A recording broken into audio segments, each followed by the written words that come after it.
believe this thing is working. I can't believe it. Because I thought for sure, I don't know what it is about YouTube's live software, which is amazing, but it's got these simple little flaws, and the flaws are just kind of overwhelming. Um, and now I think, golly, I think they might have them mostly resolved. But like the one that's bugged me the most is like they always want to trick you into shooting vertically, and I don't know why. Probably because they're still trying to compete with TikTok and probably still losing that battle. But yeah, I've always thought it funny, very funny that they're so intimidated by this Chinese company that has, marketed all their efforts towards kids. I just always thought that was so funny. Yeah, so we're like 3 minutes early. I think I'm just gonna sit here and chill, maybe pour me another beer. Wait for a few folks to arrive, because a lot of times it's excuse me, I'm peeling dead skin off my lips. It feels so weird to have like flakes of shit on your lips. Anyway, yeah, YouTube does not send out notifications to 78% of my subscribers. When I go live, I schedule a live stream a day in advance, 2 days in advance, a week in advance. They don't send notifications to anybody. 22%, or is it 32%? Is it 22%? Yeah, I don't know. 22% of my viewers get notifications, and even the people that sign up for notifications, it's disgusting. It's disgusting. They can't get their shit together, or perhaps it's more nefarious. No, no, no, no. You don't want to watch this guy, Moto Giant. He's controversial. He says things that we don't agree with here at YouTube. We like to filter what you can see. We like nice messages. We like nice people. People like Itchy Boots. We like Itchy Boots. She's so nice.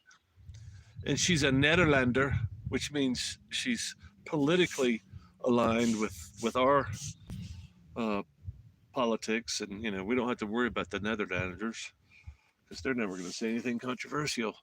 And I try not to say anything political even. But I think that's the thing. I think they finally figured it out. It's like, yeah, he might overthrow our regime one day. And I might, by God. If I had the time, the energy, and the capital, I would put something else out there that would be amazing. I need to call Elon Musk. I know he's a little bit of a rebel lately. Maybe he can back some of my crazy ideas. All right, I know there's people in here now. Damn, there's 10 people. Wow, welcome everybody. I think, yeah, we're right on time. Woo! For me, this or a video of Dolly Parton singing Slipknot. I would like to see that too. Dolly Parton and Slipknot. What's up, Matthew Boyce? I got notifications. There's no way. I just got notified. There's no way. 50% don't know how to use YouTube. I would say it's probably higher than that. Yeah, more Slipknot. BS does run the world. Well, so I was just texting with Luke, who's in the chat now, and he said, fix your hair. What did he say? Fix your hair, brush your teeth, something like that. And I was like, you don't even know. Like 2 hours ago, I gave myself a haircut. Look at this. I almost look like human. I know it's not a good haircut, but I cut like my afro off. It was just getting ridiculous. So I don't know if y'all can see the mountains back here, but man, I just love this place. And the wind is not insane like it has been the last few days. Yeah, look at this. You really can't see what I see because this is a crappy $200 phone that I'm shooting on. But I'm thinking the stream looks good. It's not pixelated. The audio is good. Can I get a response? Amen. Everything's good. Or fix this, fix that. I scrubbed all the grease off the lens of the camera, and I would think that everything would be working okay now. But I welcome all the feedback all the time. If it's a shitty picture, please let me know anytime during the stream. If it's shitty audio, the wind could kick up any minute here. It's way overdue. This is the first day at 4 o'clock. The wind hasn't been blowing, which has kind of got me concerned because I'm thinking it's going to rain any minute now. Which you look at these clouds. If you saw these clouds in Alabama, you'd be like, we probably need to get indoors. We're about to get struck by lightning and washed away like the Texas flood. Man, golly, that the Texas flooding, I don't know if y'all know, it happens like every 5 years. But what y'all don't know is it's not hundreds of people that die every year. It's like 10, 15 every time it floods. And Texas floods are no joke. I mean, I don't know what it is exactly. My understanding, I lived out there. I was stationed in San Antonio for a couple of years. And what I saw out there, I rode my motorcycle all over Texas then. But what I saw was insane. North of San Antonio, they've got this huge dam on the San Antonio River. And if you've never been to San Antonio, the San Antonio River north of San Antonio is a freaking creek. I mean, you can walk across it. It's that much of a creek. It's a creek. And it's just, I don't know, 20 miles north of San Antonio. It's a creek. But yet they have this huge dam in front of it. And normally the creek just goes down and it's got this big dry dam, and the creek just flows right under the dam. And the creek is, I don't know, I didn't look down in there, but you can ride across the dam and then go upstream and go down next to the creek. I don't know why they call it a river, because it's in the summertime, it's not a river, it's a creek. But you can ride up it. I wished I could paddle down, and I paddled the San Antonio River, downtown San Antonio. That's another story. I wish I could get a better shot of this damn mountain range. There we go. See, you don't have to see my face, but it'd be really cool if you saw the mountains back there. Yeah, anyway, I've got so many stories in so little time. I've got so, that's what I tell people all the time. I was like, man, I got lots of stories. I've got lots of video telling the stories, and nobody's seen them because YouTube doesn't show my videos to anybody, and they never have. The only thing they've ever shown is my crash videos and a few Itchy Boots videos. For some reason, YouTube loves those Itchy Boots videos. Not everybody that watches them loves them, because, there's some rabid people that want to defend Itchy Boots, even though they have no idea what they're defending her of. Most of the people I talk about, other YouTubers, especially motorcycle YouTubers, most of the people I talk about them because I admire them.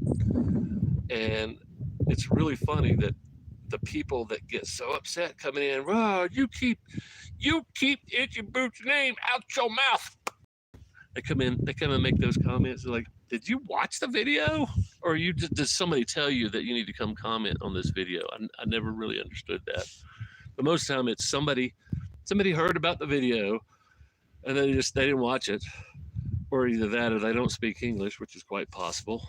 They don't speak English and they just came in to give me an interpreted English response to my hateful video about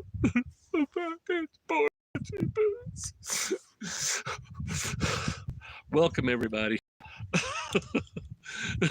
I'm just kind of random tonight, so this evening. Welcome, everyone. I'm gonna try to keep the focus on the mountains back here, and not my ugly mug. Even though I do have a haircut.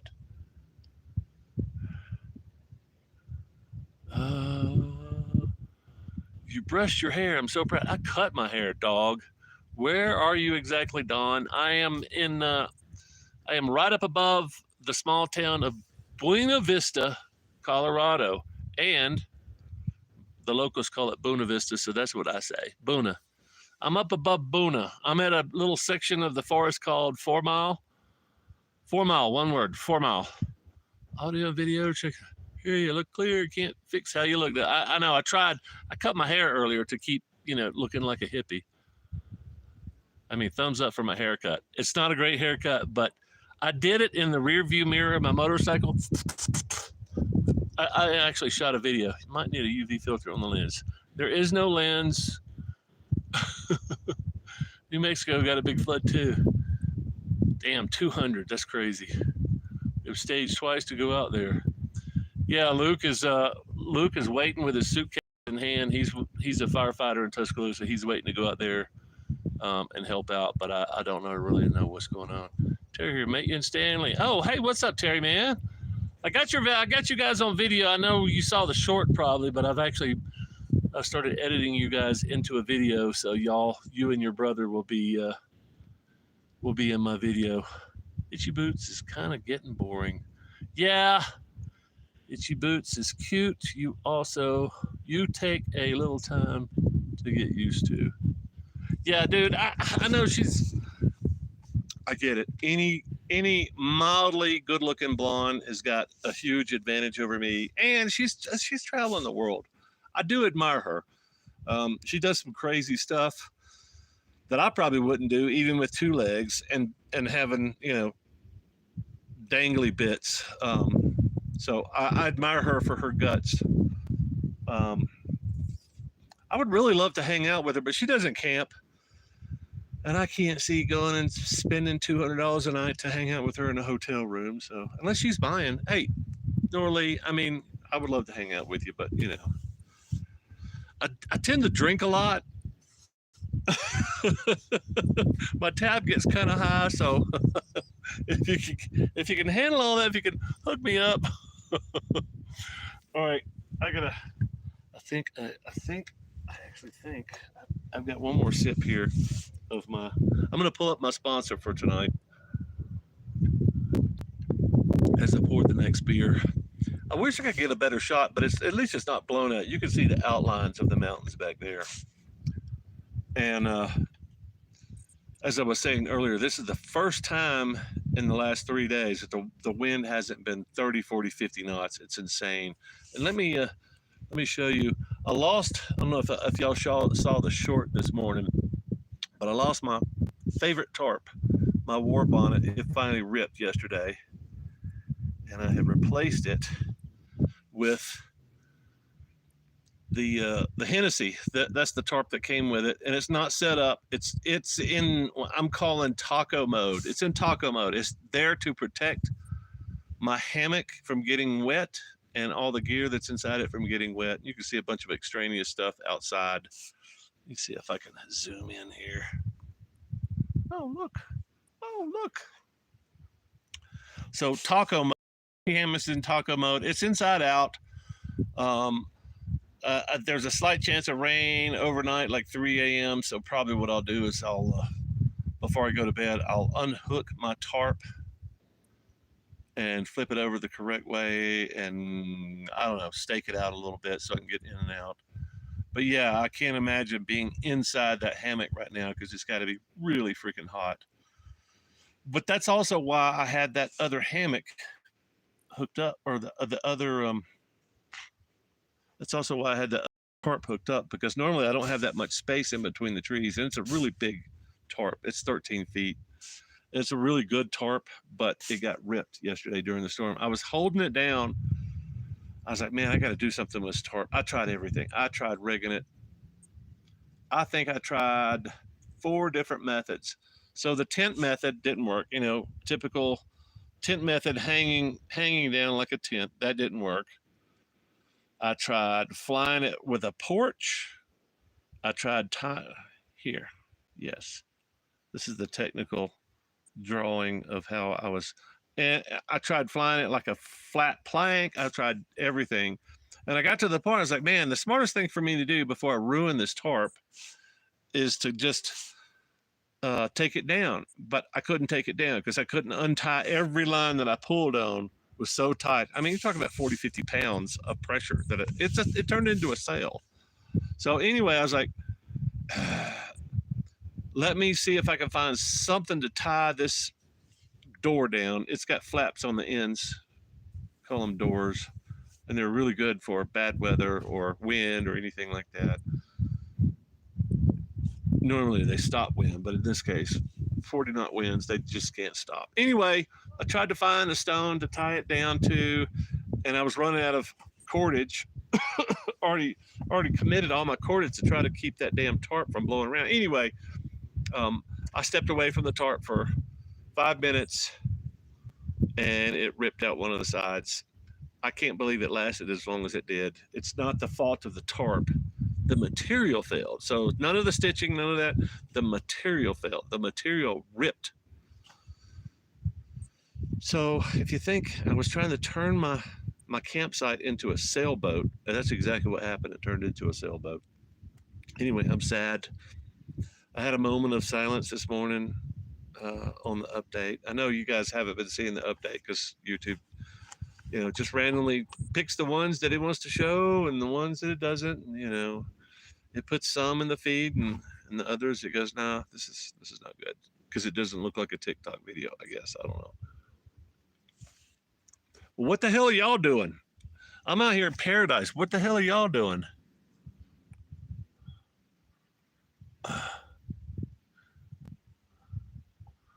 Itchy boots. She does have the money to stay out traveling in style, as most of us can't make it.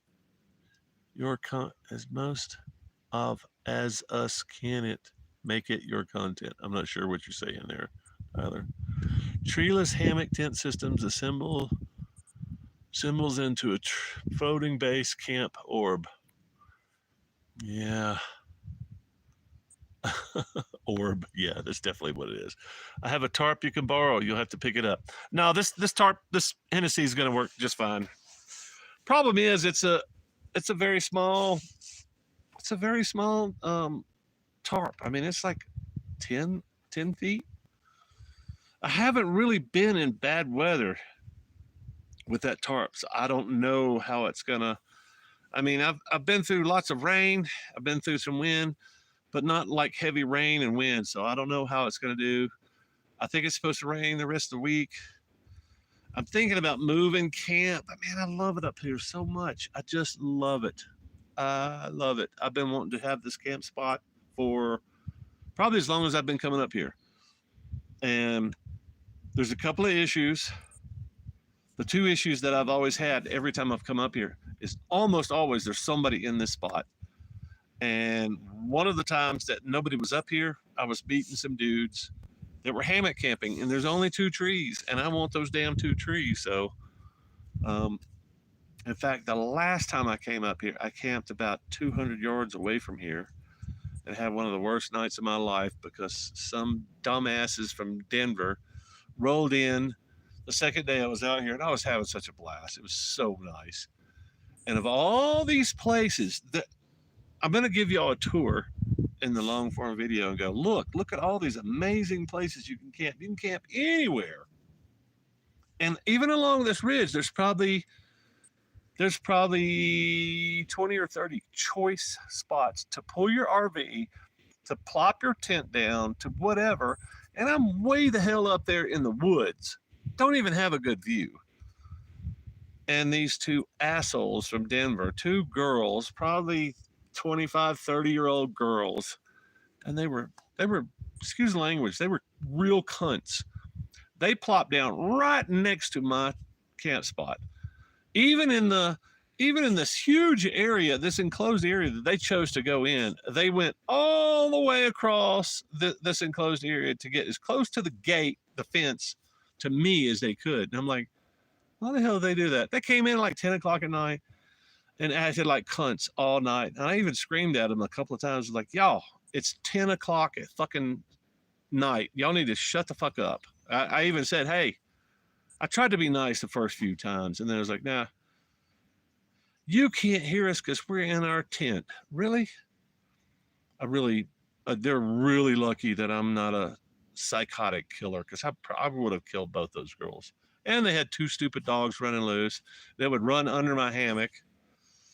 It was horrible.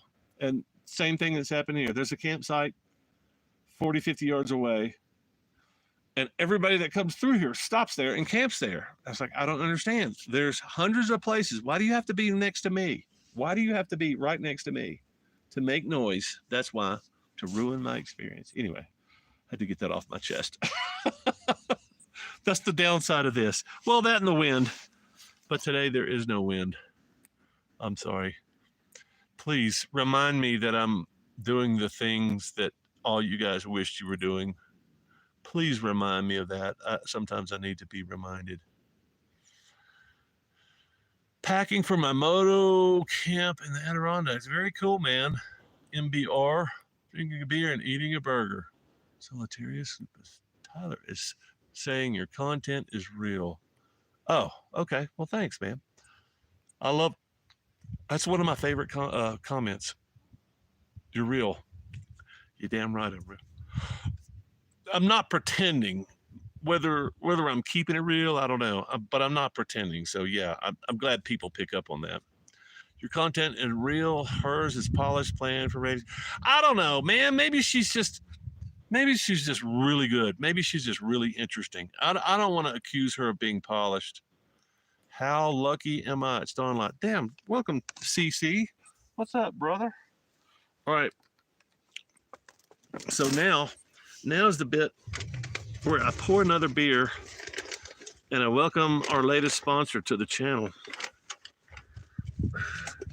Actually, I've been getting a lot of offers for sponsorships lately, but almost none of them have any kind of real application to what I'm doing. Damn, all my ice is melted. All right. So the latest sponsor, channel sponsor, although they did not provide the beer for free, and they're not paying me. It's the beer that I've got. It's Avery Brewing Company's Avery IPA. It's a Colorado India Pale Ale at 6.5% alcohol by volume. It's floral, it's resinous, and it's crisp. I mean, you could hear it pouring into my cup, into my plastic drinking cup. I've had to explain this a few times. I can drink out of a can. I hate drinking out of a can. I can drink out of a bottle just fine.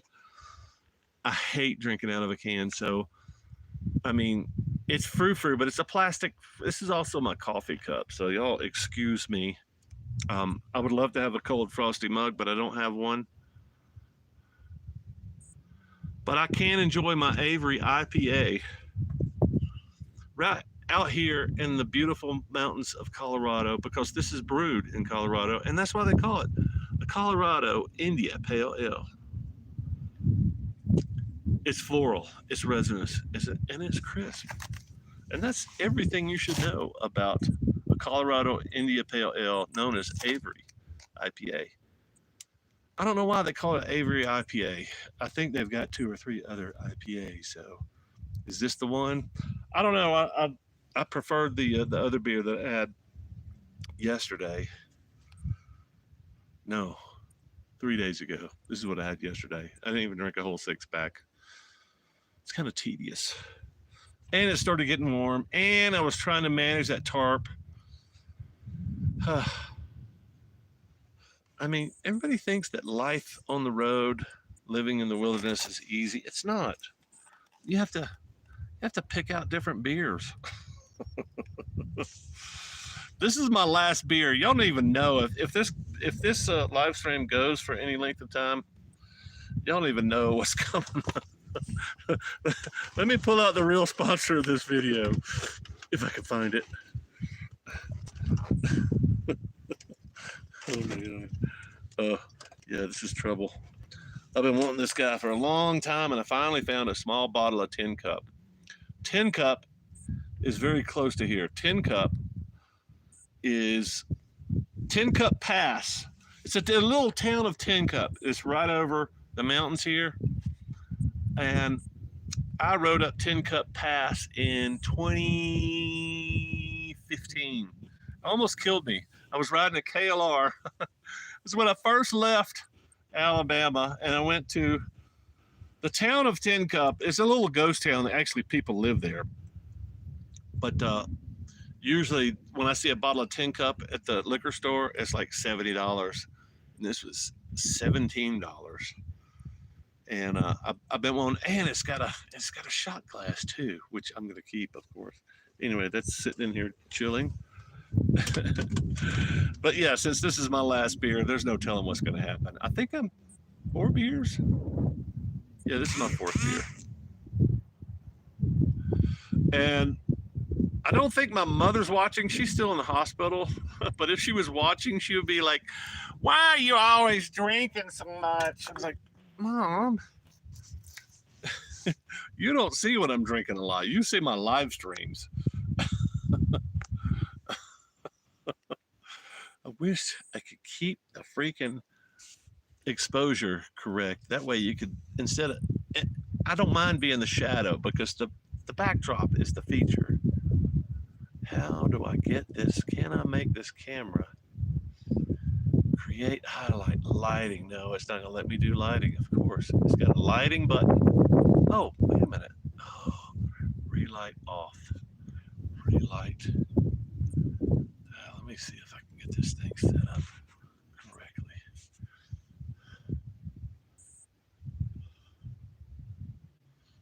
Yeah.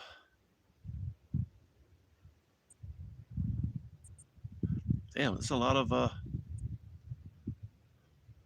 lucky am I. You polish up and shine like lead.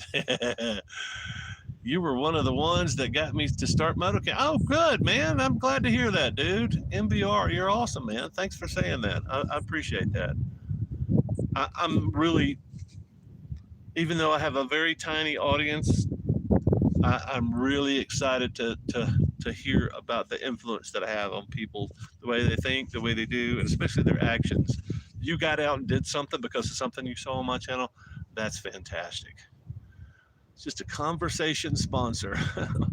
Reach out to Warbon and ask for a replacement as you are a sponsor for them. Yes, Charles, that actually is I did. Sadly, I would love to work with Warbonnet.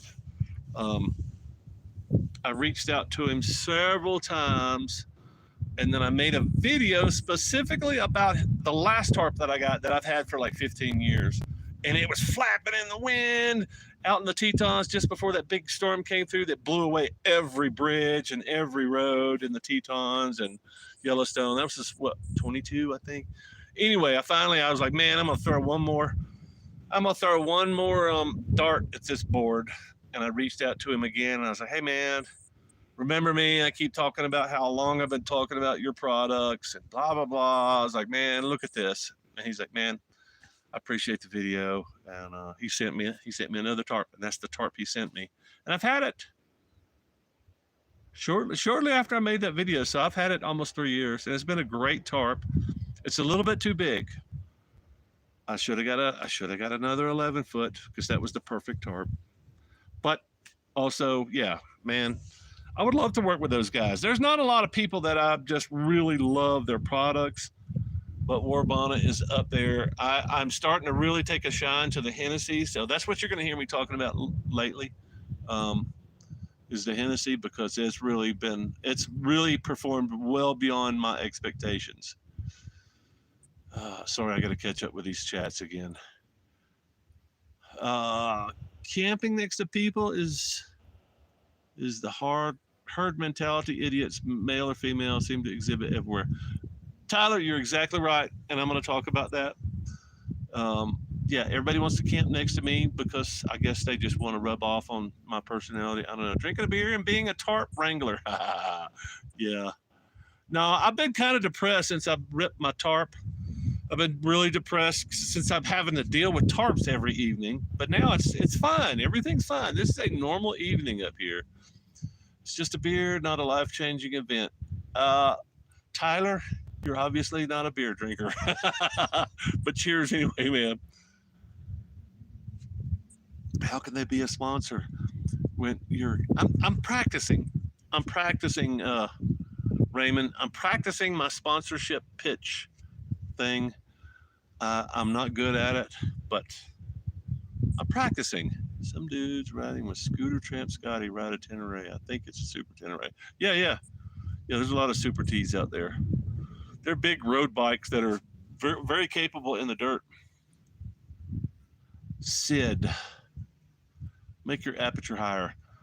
I wished I could do that, but I can't. All I can do is punch buttons and it just adjusts on its own. It's a crappy $200 camera that I'm shooting on. I'm sorry. I'm sorry. If I had if I had a really good internet connection, I've just got an okay internet connection, but if I had a really good internet connection and I had a power source over here, I'd set up my real camera over here and you guys would get a spectacular shot of the mountains and I would zoom in and zoom out and we'd have a good time. Maybe one day I'll figure that out. Maybe one day one of these rich people that watches me is going to say, "Hey, Don, I heard you bitching about not having power and having a really good backdrop. I live in Colorado. I live in the Rockies. Man, I've got a fridge full of beer, and I would love to have you come hang out on my back deck and do a live stream, and we could talk shit about other people from my deck and the Rockies." I'm waiting for that to happen. And I know there's probably a few of you guys out here that have a cabin in the Rockies. All you got to do is reach out, man. This is why you need a traveling producer. Absolutely. I keep saying producer. That would be great. I'll tell you what else I need. I need some Starlink. I need a big, I know what it is. I know exactly what it is. I need a big Class A 40-foot motorhome with enough solar panels and batteries that we could live stream for 4 or 5 hours and me not have to worry about it. And then I wouldn't have to worry about going into town to get supplies or water or any of this tedious stuff that I always have to deal with. Speaking of tedious, don't I look pretty stressed out? I mean, look at this. I mean, if you had to wake up every morning and look at this horror behind me, wouldn't you be stressed out too? I think most people can identify with the struggle. I mean, look at that. That's awful. I mean, there's birds, there's wind. The second time I came up here, I heard an elk down the valley bugling. I was like, "Oh man, where are you, bro? Come out. There's lots of uh, uh, grassy hills. You can just come out and just let me get a picture of you." But he was down there about 20 minutes just bugling. I was like, "Oh man, any minute, come on out, bro." And that's the sad thing. This trip, I've seen pretty much everything. I've seen the black bear. I've seen moose. I've seen lots and lots of deer, lots of antelope, turkey, everything except my beautiful elk. And that's one of the big reasons I went through Rocky Mountain National Park because I knew that was the one place. It's kind of like going through Yellowstone and not seeing bison. But I went all the way through Rocky Mountain National Park and did not see a single elk. Very disappointing because they're really big up there too. And this trip was very disappointing through Rocky Mountain National Park. I was expected to be redeemed and have a similar experience to the first time I went up there a decade ago, but I was shut out. It was not good. There was oh my god, there was so many people.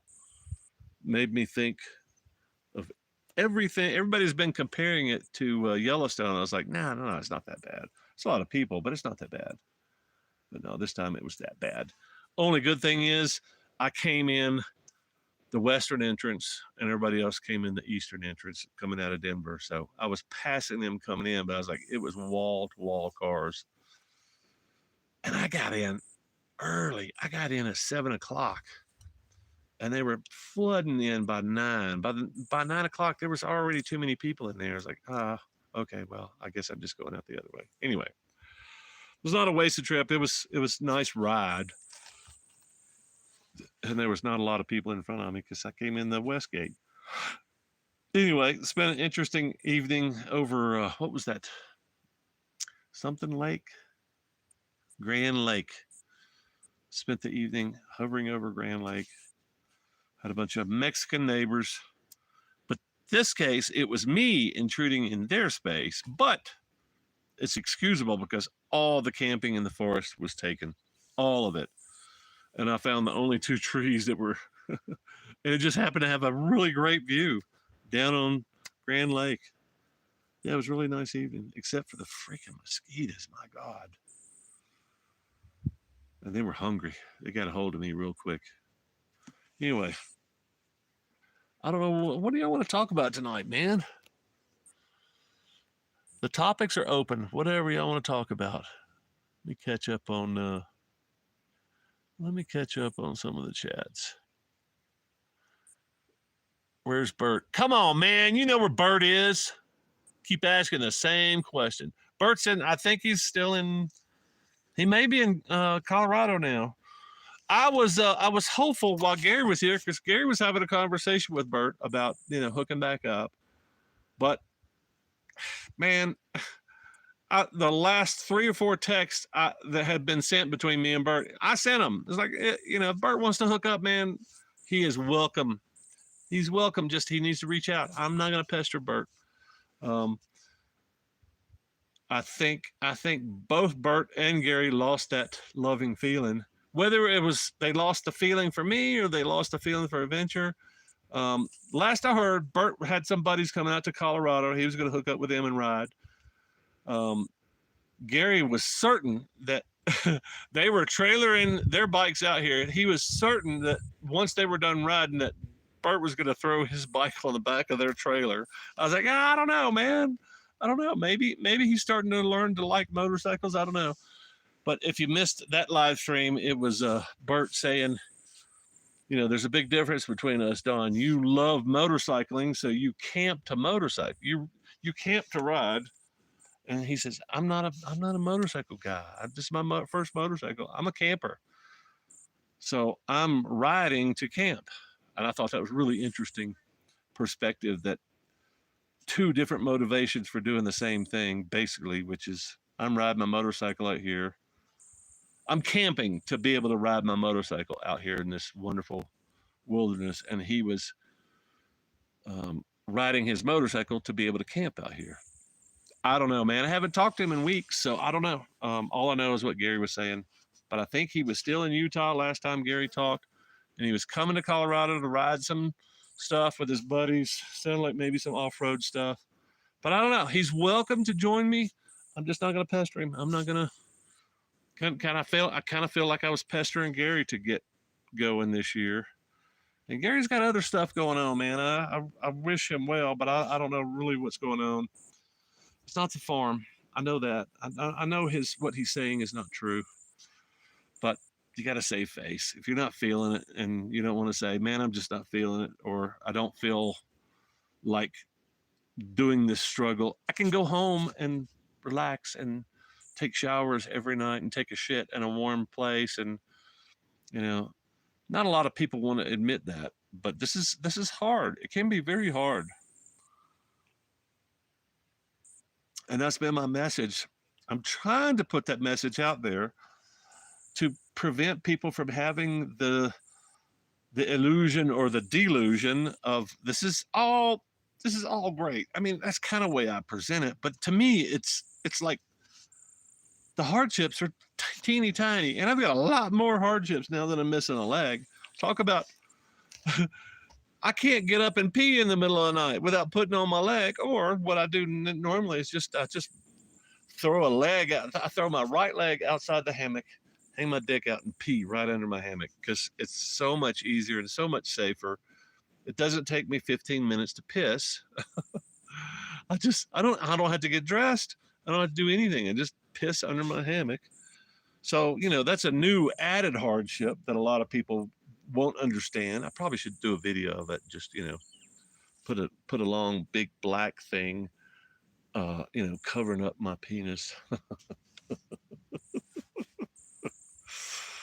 But yeah, it's not an easy life like a lot of people think. I think what's an easy life is putting on your riding gear every morning,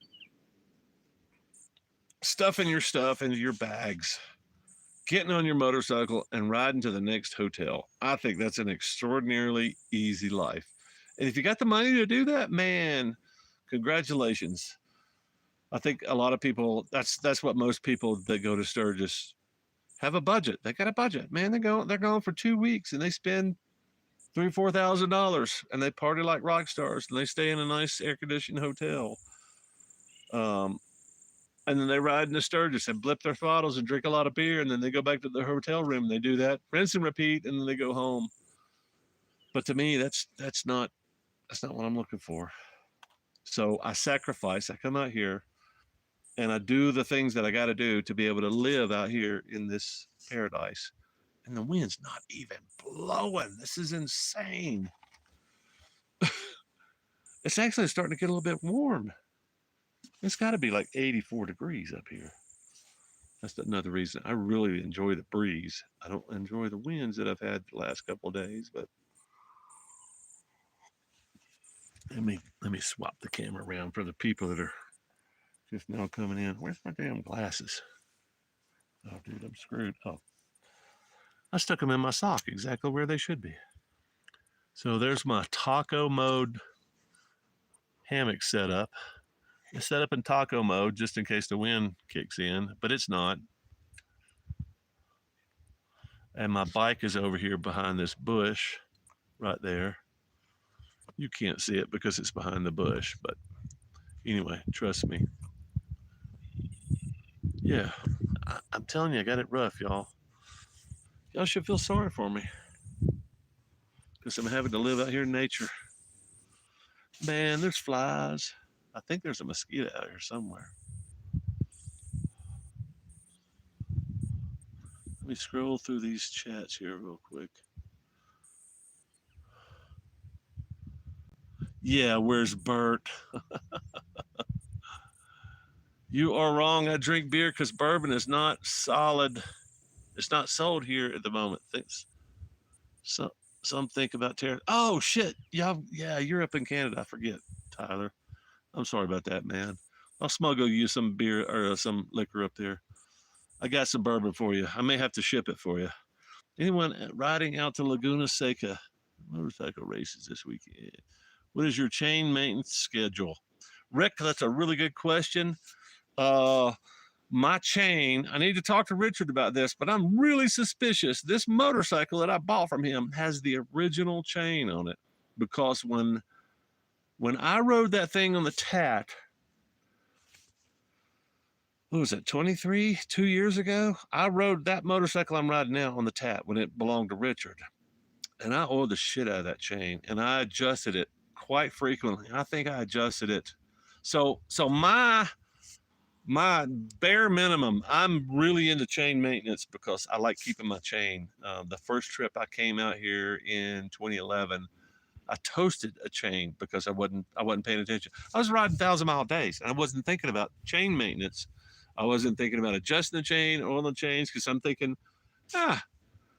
you just look at your chain. That was the mode I was in. You look at your chain every couple of weeks, no big deal. Well, this whole trip was less than 3 weeks, and I put at least 2,000-mile days on it, and then several 500-mile days in there.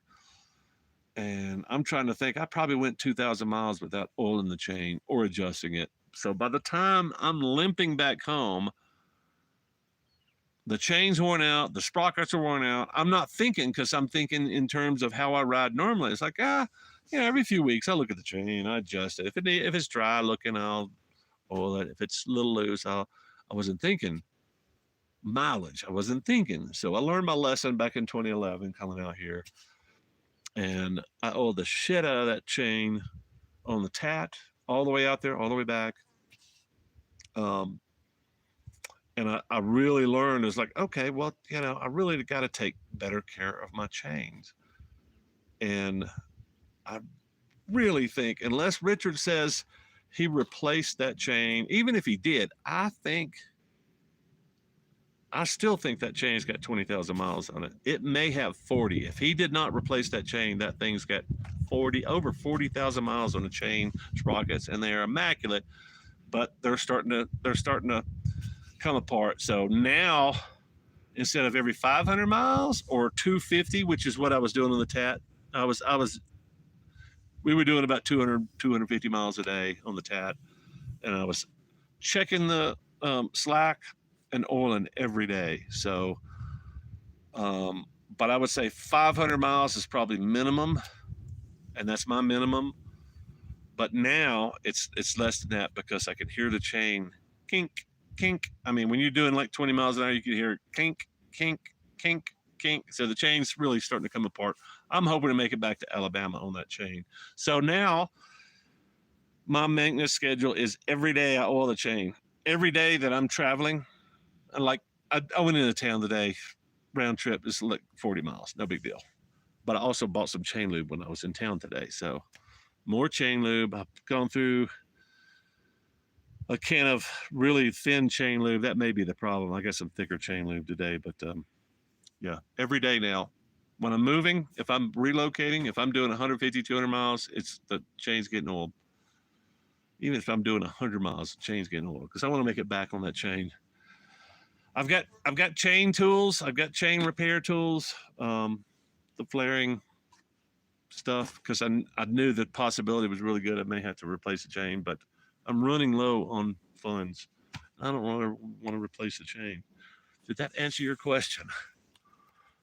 250 to 500 miles. If you're traveling, I would say choose the, because you're only going to, most people are only going to do 200 or 300 miles a day. So I would highly recommend that you do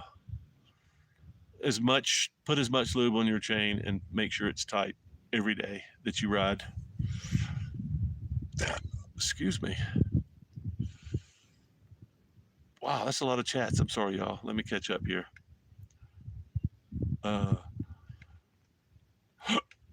I'm discovering a lot of very smooth Canadian whiskeys. Yes, Jim. Y'all have a lot of blended whiskeys up there. True or false? Not that I'm against blended whiskeys. I think, though, a lot of people are real snobby about single malts and things like that. To look you every morning, I have to go back to Newfoundland to get over it. Oh, you're up there in Newfoundland, too. I didn't know that. I thought you were... Oh, yeah, that's cool, man. You guys, I'm assuming, do you guys hang out? Tyler, you and Jim? You killed Bert, buried him in the desert. No, we never made it to the desert. Last time I saw Bert, I was in Colorado. He went into the desert by himself. So if he's buried, he buried himself. I had nothing to do with it. Recommend me a hammock. I'm 6'1", 235. So, Solitarius, I like 2 hammocks. My favorite hammocks are the one that I've had forever, which should fit your frame, is the War Bonnet. I'm trying to remember. It's a jungle hammock. It's fantastic. I had it for 15 years. I finally kicked the zipper out of it after 15 years. I still have it. I love that hammock. It's a little bit particular on how you set it up. You have to have the angle right and all that. Oh, I got a visitor, y'all. Check him out. Check him out. Can y'all see? Oh, he's like, oh, what you got going on over here? You got a live stream going? Oh, really? I like live streaming. I've got a personality. My name's Chip. And, I just wanted to check in and see if everything was okay. See if I could get you anything. Oh, no. Chip's off. He'll be, oh, no, there he is. He just went down a little bit. He's playing hard to get. He's, I think he's one of those Hollywood actors. Oh, there he goes. Oh, he's on the run. I don't know if I can film him anymore, but he's on the run. See ya, Chip. Come back later, man. That's what you get. That's what you get. That's what you get when you're four beers deep. These are 6.5% beers too. I probably should just open that bottle of 10 Cup and just maybe put a couple ice cubes in there. I should not start drinking that. But it's up to y'all. I mean, y'all are not here for me. Y'all are here to look at the mountains, right? Oh, look at those beautiful mountains. Let me go back to the chat. I was so rudely interrupted with Chip.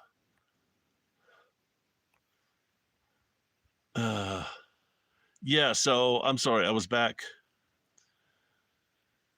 Yeah. Listen to Bruce. The Hennessy 4-season Zip Explorer working great for me. There you go. I'm really that's what I'm in now is the Hennessy.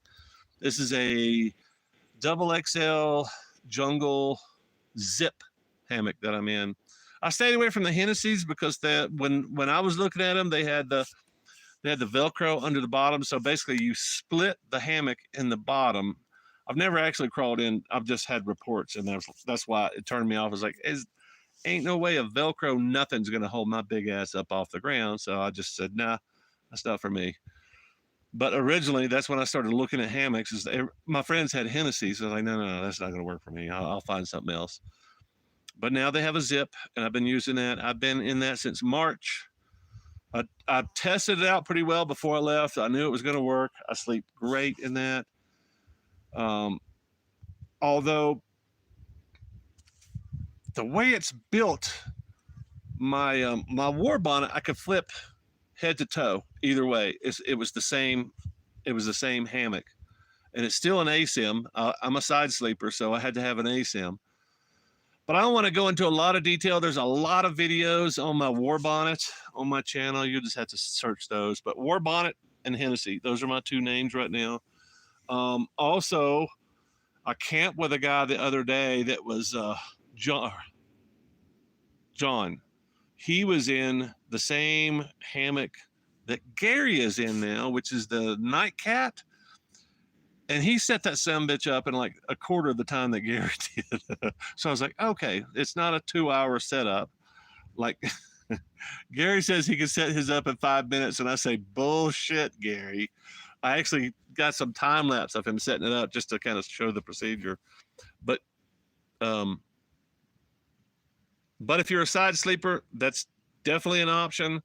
Gary loves the Night Cat, and he's been a Haven guy too. So I was a big Haven guy for a year until I realized that the core component is the air mattress, and I can't depend on something that's going to fail like that. And the mattress failed consistently on me and other people. Anyway, oh shit, here comes some more campers, and they're going to try to pick. What y'all want to bet? They want to try to pick that freaking campsite right across from me, right there. Anybody want to take bets? Keep going. Oh, thank you. They didn't even see that. They didn't even see that campsite. Oh, that's great. Yeah, there's much better camp spots right down the road. Keep going. Whatever you do, don't come back up here and try to camp across from me. I'm very happy by myself. Thank you. Have fun down the bottom of the hill. There's lots of beautiful camping down there. It doesn't have to be next to me. I'm not going to keep you safe. In fact, I'd probably just do the opposite. I've got knives.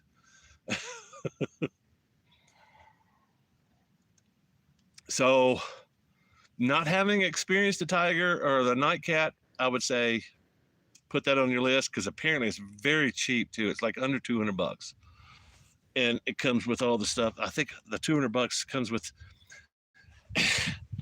and I think Gary was saying the same thing, that it doesn't require an underquilt, but I'm pretty sure John told me that. He's like, no, I've been down in I think he said the 20s, maybe the 30s without an underquilt.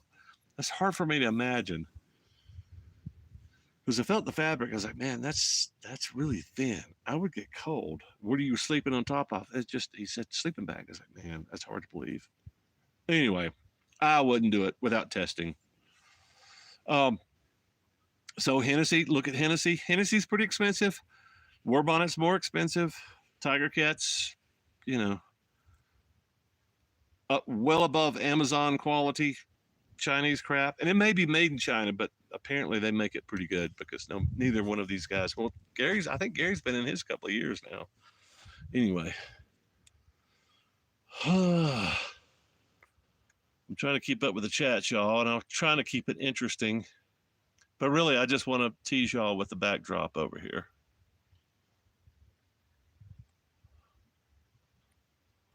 Get the XL version of the Hennessy Explorer. Moto Giant got the biggest, beefiest hammock they make. These are freaking giant. Yeah, you got that right. I'm a giant. Don't do what I do just because I do it. Ask questions. I appreciate the questions about hammocks because I'm a big hammock guy. It's hard to squat, to do a shit with one leg. Actually, when I'm shitting, I have two legs. I just have an extension. I've got the iron extension on one of them. So I do have two legs, but when I shit, I put this on. Yeah, it would be very hard. It's hard. It's almost impossible to walk with one leg. But I put this extension on, and I do okay. And I crashed the other day. Well, I dropped my bike in the parking lot of Chick-fil-A. It's very embarrassing. I put my drink on the freaking handlebars, and I'm ready to roll out and finish my drink before I get on the interstate going north to get up where I'm turning off. And I'm like, yep, put my gloves on, everything's right. And it stalls, and of course it leans to the right. Blump. And I hit hard, man. I hit my shoulder, my hip, my elbow. I got that little beef. I don't know how, because I'm fully armored. But mostly I smashed my leg. I think I was trying to catch the bike with my right leg, and I held it for a couple of seconds. I'm like, no, it's going down. I should have just jumped out of the way. But yeah, I was probably still trying to keep my leg from, anyway, long story, I smashed my leg up pretty bad, and last couple of days has been hard hobbling around. I've been hobbling. It's ugly. Makes me wonder, what do I do if I actually get hurt out here? Well, I wondered that before I left home, but I was like, I think it's worth the risk. Maybe. We'll see. If y'all don't hear from me for like 2 or 3 weeks, you'll know what happened. I'm in the woods somewhere. Sorry. You probably, at that point, you probably have 3 more videos coming out. And that's all you'll get. Found it. Tyler and I have not met. Well, y'all should get together, man. You Canadians, y'all need to hang together. There's not too many Canadians up there riding motorcycles. Maybe this summer if he comes to mainland. Coleman, Alabama. What's up, Josh? Oh, and you ain't that big. Bama boys for the win. Hell yeah. How dare you drop your motorcycle on the president of the Lord's Chicken. Dude, that was the best breakfast, too. It was so good. And I was so ready to get back on the road. I was so excited. And it was just pain for the rest of the day. Pain. I mean, I crawled in the hammock.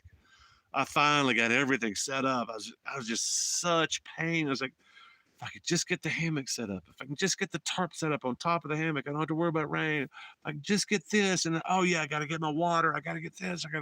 So like 2 hours. It took me 2 hours to get my camp set up. Unbelievable pain, just excruciating. I finally got in there, threw the camp, my sleeping bag in there, and I was going to prop my leg up on the sleeping bag, and I flipped and flopped for like 2 hours. Like, why can't my leg hurts so bad? It should be, it's elevated on top of my sleeping bag. It's like, oh, let me think. Pulled the sleeping bag out of the compression sack. It's like, oh, that's it. Oh, and it still hurt. It hurt. It hurt up until like 12 hours. I was in excruciating pain. And then I couldn't really walk the next day. Had to take my cane out, and I'm hopping around on my cane. Ugh, yeah, it was bad. And just a short little get off at a freaking parking lot. Terrible. We'll make a movie like 127 if you crash while on the boonies. Yeah. I don't know what I'm going to do, man. If I hurt myself, I can barely get myself on the bike now. Just get back set up in the hammock, load into it, and then have to pee. Yeah. Well, that happens. So I usually pee twice a night now, and I don't know why. It's at least once a night, and usually around midnight or 2. And yeah, I need to make a video of, okay, everybody's going to think this is disgusting. I'm peeing underneath my hammock, but most of the places I pee, it just, especially out here, it dries up before the morning is there. You can't even tell I peed because it's so dry out here. It just kind of flashes. But yeah, so it's unzip the hammock, roll, pee, roll back, throw the sleeping bag over me. I'm done in 3-4 minutes versus 15 minutes to get my leg on, maybe, and then get the pin locked into place. Yeah, no, it's dangerous too because I'm groggy, I'm tired, middle of the night. It's the same reason I stopped camping in tents. because I started getting older, and I'm like, man, getting up and down off the ground sucks balls. I hate this. And it was really starting to get into the way of me enjoying camping, because I've always enjoyed camping. I've always been enjoyed being out in the woods. But then it was like, man, I gotta get up at 2 or 3 in the morning and go piss. I gotta put my shoes on. If it's raining, I gotta put rain gear on. Oh, it just sucks. And I'm having such a good time being in here in the tent. And then I gotta get up, and it's dark, and I'm groggy. It's just dangerous. It was dangerous back then, and now it's even more dangerous. But that's the reason one of the many reasons I stopped camping on the ground, like all you other savages. But not just that, trying to find a flat place. And I was watching one of Joe's videos the other day. Um, and yeah, he finds a relatively flat spot, and then he has to clear all the debris out from his flat spot that he searched maybe an hour for. He finally found a flat spot. Doesn't necessarily have a great view, not a great camp spot, maybe, I don't know. But he spends 10, 15 minutes prepping the ground before he throws his ground pad out, before he throws his tent on top of, before he starts erecting his home for the night. Yeah, that's the things, all those things combined just drove me to the point where I am now. It's like, no, hammock or die.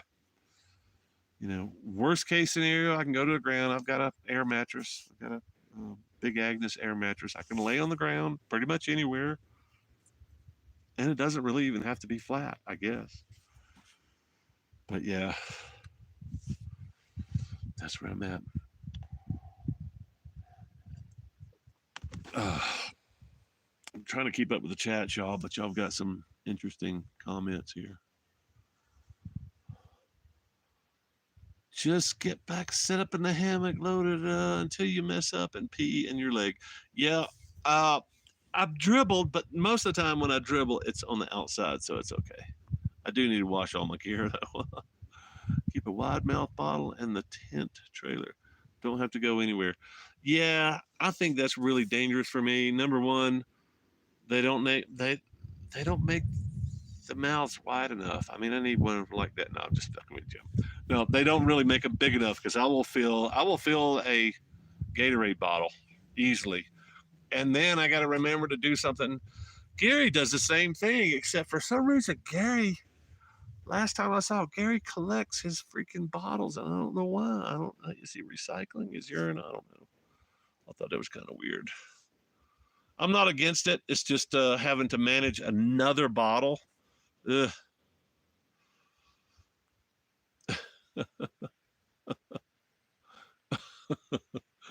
Peeing under your hammock is Moto Giant marking territory. Keep on stalking mountain lions. You're not the apex predator here. Funny story, Gary. You'll see all this coming up. Gary, when we were up in Red Lodge, up above Red Lodge, Gary was peeing behind his hammock on a tree.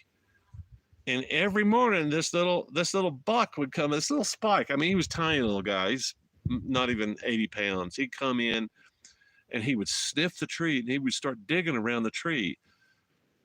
And I told Gary, it's like, dude, he's all hot and horny. He's wanting to mate with you, dude, because he was coming in every morning. And he found another tree that Gary had peed on. He didn't.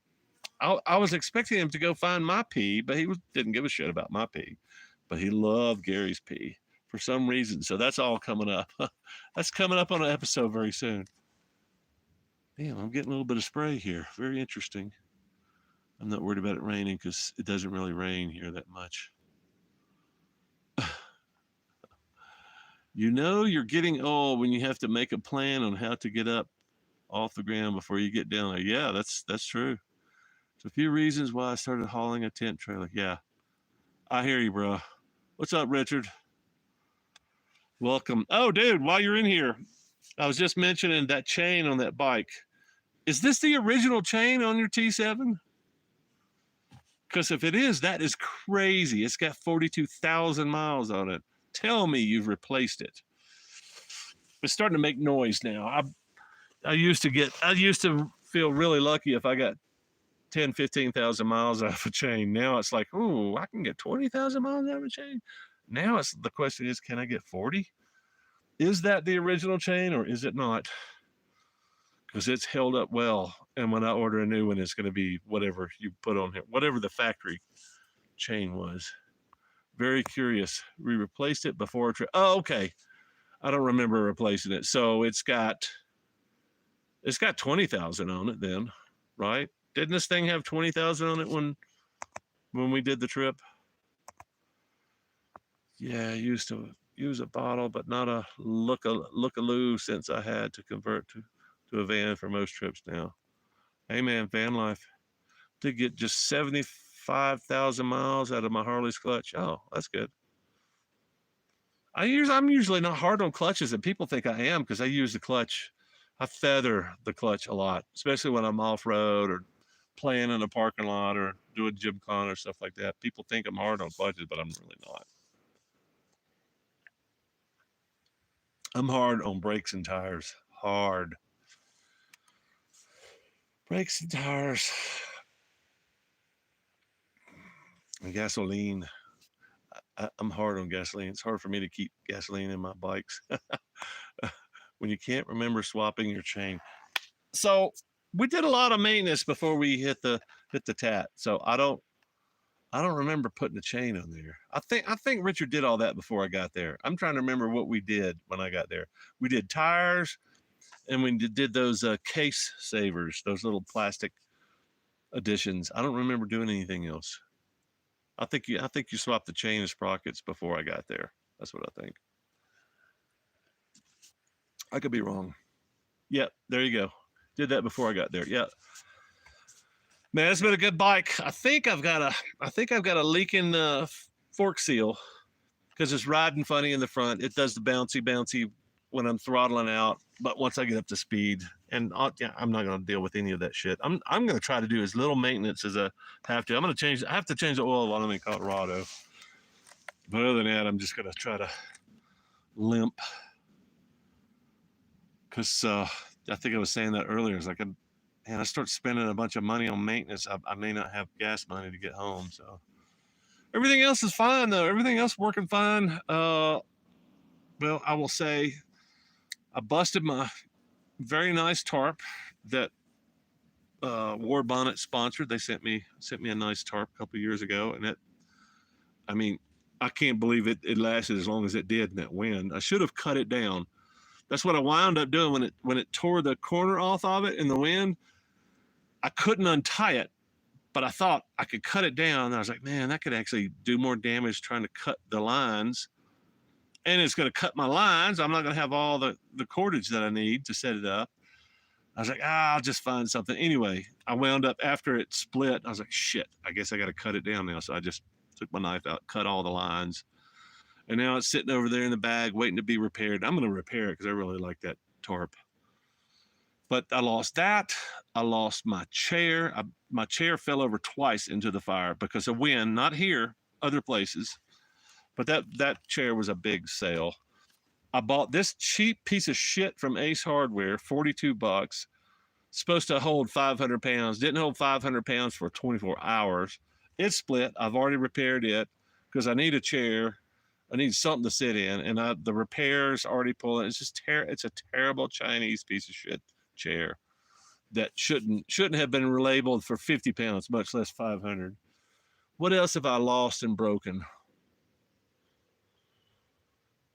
I got to come up with a list. I was going to come up with a list in 23 and 22, and I never did. I think I came up with a list in 22, all the things that I lost or broke, things that fell off the bike or whatever. Well, you know what happened in 24. Lost a sleeping bag. Anybody remember that episode? A 30-year-old sleeping bag. I love that bag. I've got its twin. I'm sleeping with its twin right now. Man, I really got lucky in the 90s buying some really good quality stuff back then, and it's held up all these years. All this camping.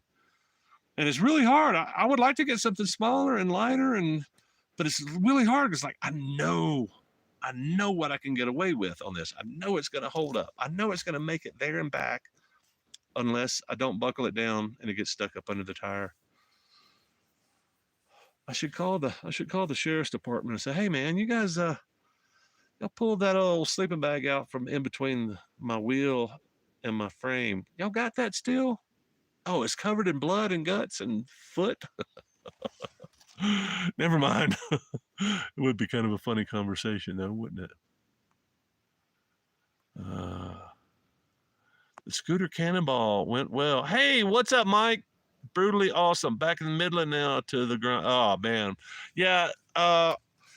There was something holding me back from dashing out and trying to meet you guys. I think it was the vagueness of the route. There was a vagueness of the route and timing and all that stuff. And I was like, man, if I push it and try to intersect you guys, yeah, they should do better about that. They just published the route the week before. That seems kind of dumb. I don't know. You had a good time. I would have loved to have tagged along, but I guess it just wasn't in the cards. I think you were further north. There was a couple of things that were working against the scooter cannonball. But I think the biggest thing was like, wow, why you just published the day before the freaking race, you just published the route. What's up with that? Does it have to be that secretive? I think maybe there was some concern about people cheating or some horse shit like that. Oh well. Yeah, man, it's good to hear from you again. You lost a cooler to start that chain reaction. No, it was the trash. The trash was the first chain reaction. Well, the first thing was the church folk were in the parking lot where I was gonna dump my little thing of trash. And that was the first thing. I was like, nah, they might get mad at me. I'll just take it to the next trash can. The next trash can was 30 miles away, turns out. I thought it was just going to be right next to the interstate. I was just going to jump on the interstate, haul ass, and then I just completely forgot about the trash. Oh, well. Can y'all believe how quiet it is? This is unbelievable. For the last 2 days, it's been whistling, howling winds. Yesterday was not near as bad as the day before, but it also ripped my freaking tarp. I'm going to stop talking about my tarp here shortly once I drown my tears and my sorrows in this beer. What do y'all want to talk about? I'm sure somebody's going to ask me my plans, but I don't really have any plans, man. I'm in the place. I'm in paradise, so I'm going to be up and down this valley, or I'm going to go over to the San Juans, go up and down that valley. It's going to be something like that for the rest of the summer until I run out of money. Cracking open another beer to remember all the useless Chinese crap I've bought and had to replace through the years. Tyler, I'm glad you mentioned that. I'm going to have to make a video on it because there is a bunch of useless Chinese crap.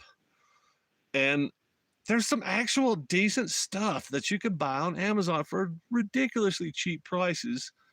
But it's like you have to know what you're getting into. And not just that. If you buy it off of Amazon, 9 times out of 10, you can go, wow, I sat my big ass in this $30 chair and it snapped in half. Hey, Amazon, I'm going to put this in a box and send it back to you, and you're going to pay for shipping. And I'm going to be okay. I'm going to get over this.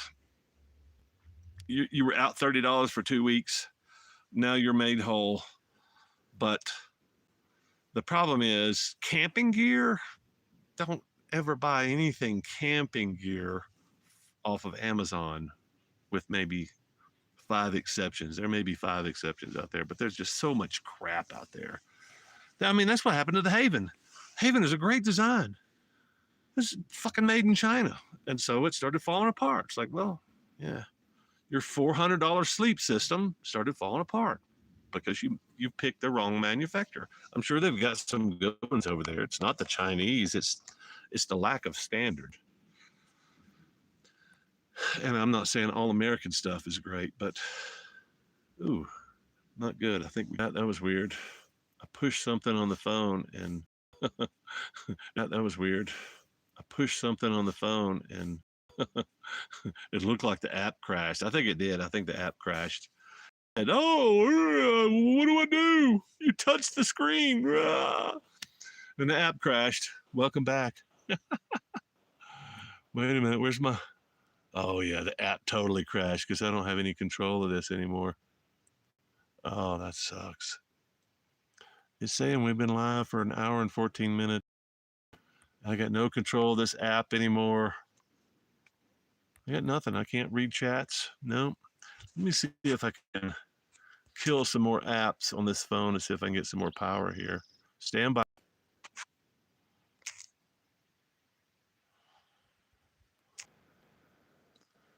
That's weird. Yeah, it crashed a couple times. Oh, it's Chip. Chip's come to join the stream again. Check him out. Y'all ready for this? What's up, Chip? Oh, oh. He came right around the corner to see if I wanted to feed him.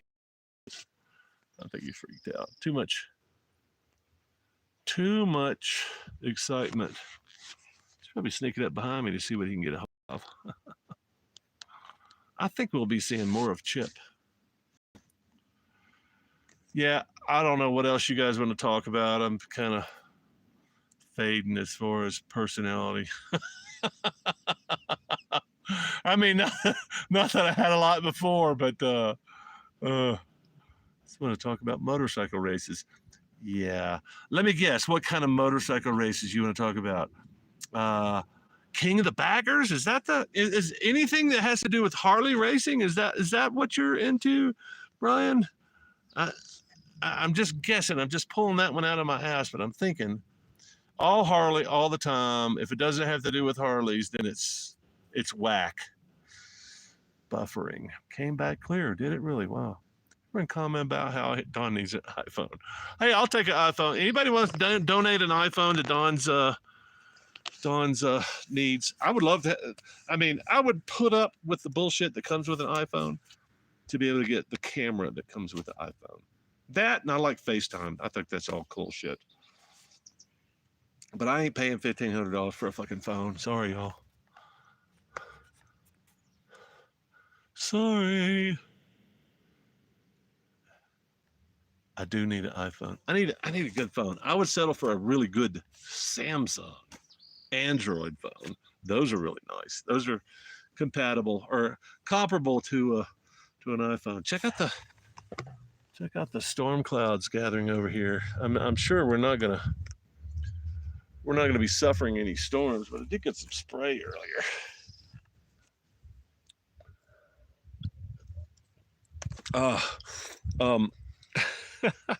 I was sitting here jotting down some ideas and trying to hydrate before I have my first beer earlier. And I was drinking lemonade. And I've got a drinking problem if y'all don't know. That's why I was trying to explain that why I pour my beers into here, because I have a drinking problem. It's more like a swallowing problem, but I wasn't paying attention and I drank my lemonade and I inhaled it and it was like explosive freaking cough. I mean, it took me a good 10 minutes to stop coughing. And not just that, as soon as it went down the pipe, it came right back up. Usually it's like if I start choking on something, it's like I spit it back into the cup. And then before I spit it all over me, yeah, like I just did here. I haven't done that in a long time, but I was like having convulsive coughing. And I think it's just because the lemonade, I don't know, something that really screwed up my lungs. It was awful. I mean, I'll take some sympathy here, y'all. I mean, look at this backdrop. Look at what I have to put up with every day I get up. Every day. Superbike races. No one needs an iPhone, Android all the way. That's the kind of way I feel. But all the really nice phones are $1,500 now. The Hooligan Race 2 with all the manufacturers, but the top 4 in points are on Pan Americans. You can't get the gout if you don't have a foot. That's pretty funny. Oh God, don't agree with him. Yeah, everybody's a fanboy, man. I'm been an Android guy since they first came out, and yeah, they've been catching up to iPhone. iPhone's the market leader. and the innovator. And then, but yeah, what have they done the last 8, 10 years? What have they done? Steve Jobs is gone. What have they done? What have they done? Where's the innovation?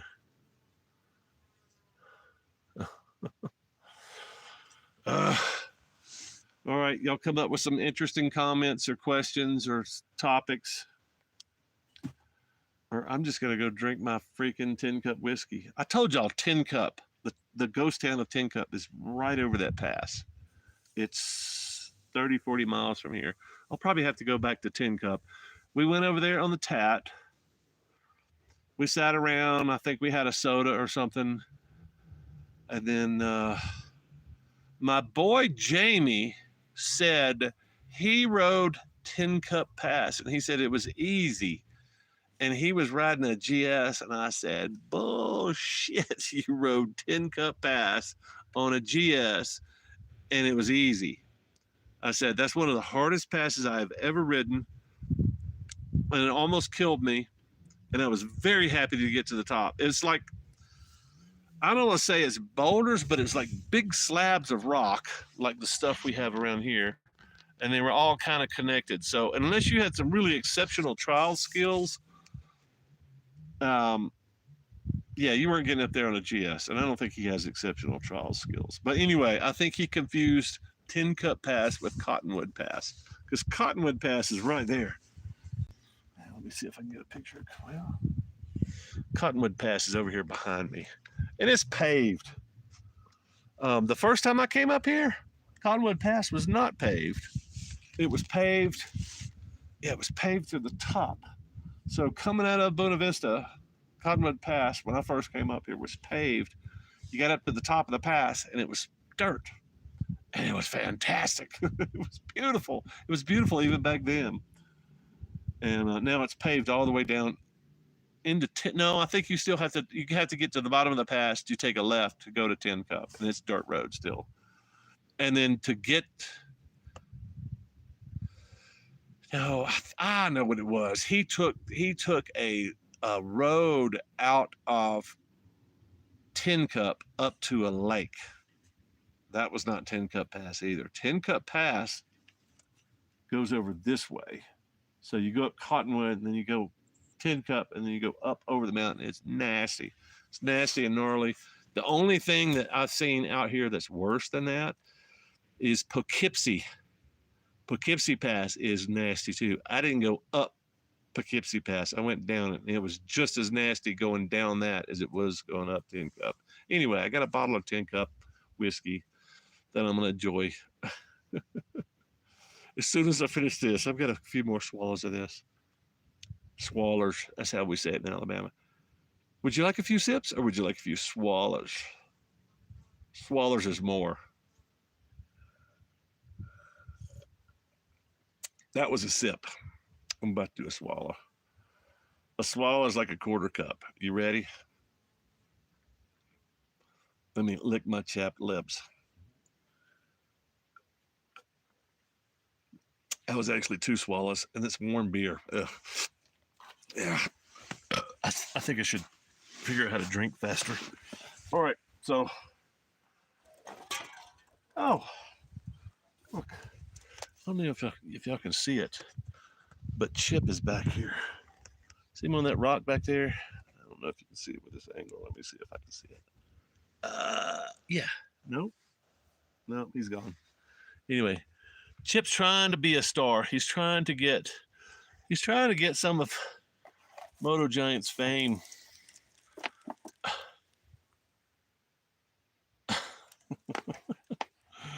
"22 people. Who all is in the chat?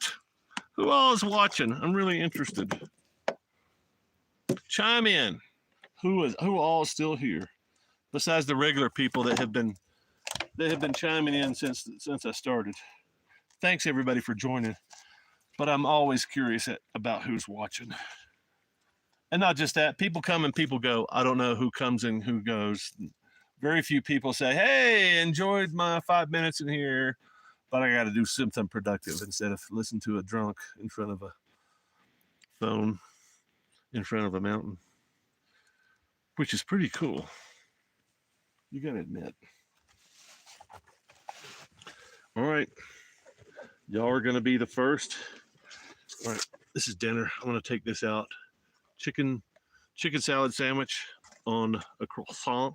Croissant. Say it with me. Croissant. All my French people in the house, say it with me. Croissant.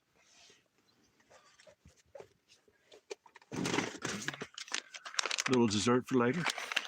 It's all nice and cold because it's sitting on a bag of ice.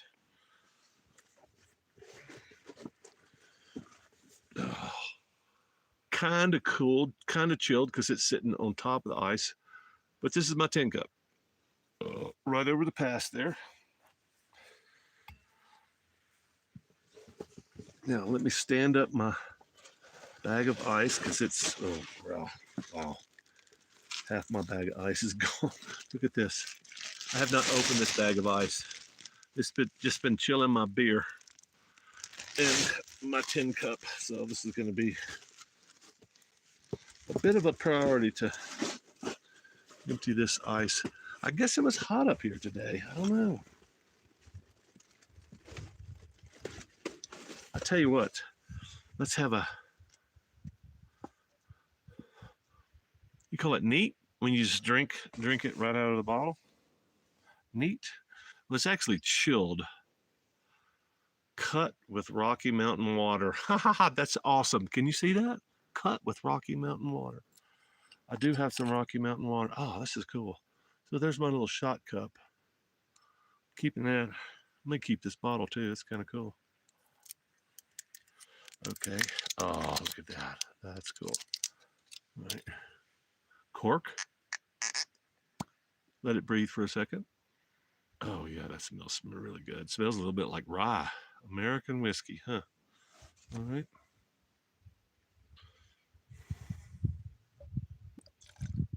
Do you call this neat or is neat with ice? I don't know because I'm fixing to pour some ice in there. But I bet it should be chilled, so it should be okay. Woo! I may have to run over to Tin Cup just to get a perspective for all the people that didn't see us coming over there in on the tap. It smells like a rye. Yeah, it's nice. Is it something I'm gonna write home about? Nah. But I've always been curious. And most of the time when I see Tin Cup in the liquor store, it's out here somewhere in California or Colorado.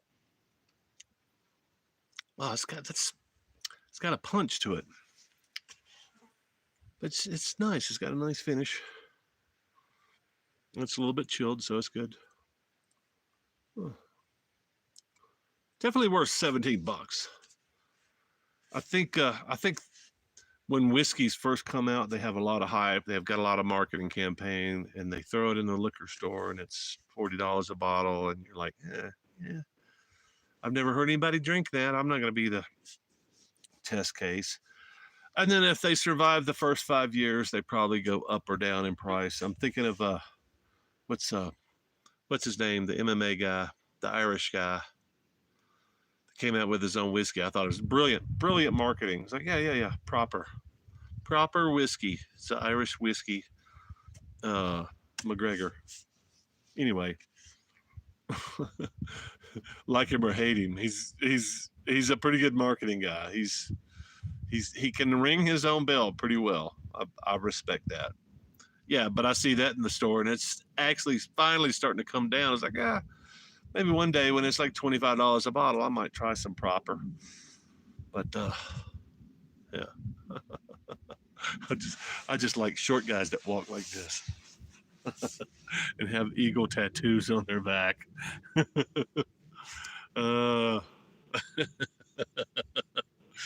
Shout out for my MMA guys. Where's my MMA guys? I used to watch that so much. I used to love that stuff. I've always liked boxing. I've always liked wrestling. I've always liked personal battles. Team sports is fine. I've just never really gotten into the whole team sports thing because it's like you're always depending on somebody else. Like, Matt's here. What's up, Matt McMatt? All the way from back east. Android A52. Never had a problem, but I do pictures, not YouTube videos. Yeah. The phone I've got now is just a complete hunk of shit. It's a Samsung. It's the cheapest phone I've ever bought. But I was replacing a Motorola that was okay. I wish I could switch back. That Motorola was pretty good.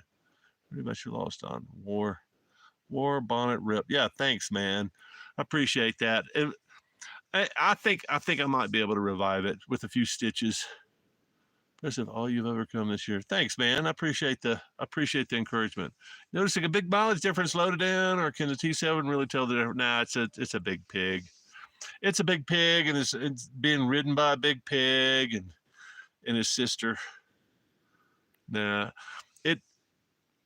I don't see a difference in mileage. I see a difference in climb rate in the mountains. It's a little bit different. Either ride up gnarly stuff, riding back down. No, I always prefer riding up. I don't like riding down gnarly stuff. Have you ever had to use your recovery ropes, block and tackle to pick up the bike yet? I don't have recovery ropes or block and tackle. What I do have is a bike hoist, and I have had to use it once. I used it at Brian's house to keep from embarrassing myself and going asking help from the ladies that lived in the house. So yeah, it's worked great. Took me a while to assemble it, but yeah. Neat is without ice, so I'm drinking neat. It's got a kind of a funky aftertaste. Yeah, I don't know what that is.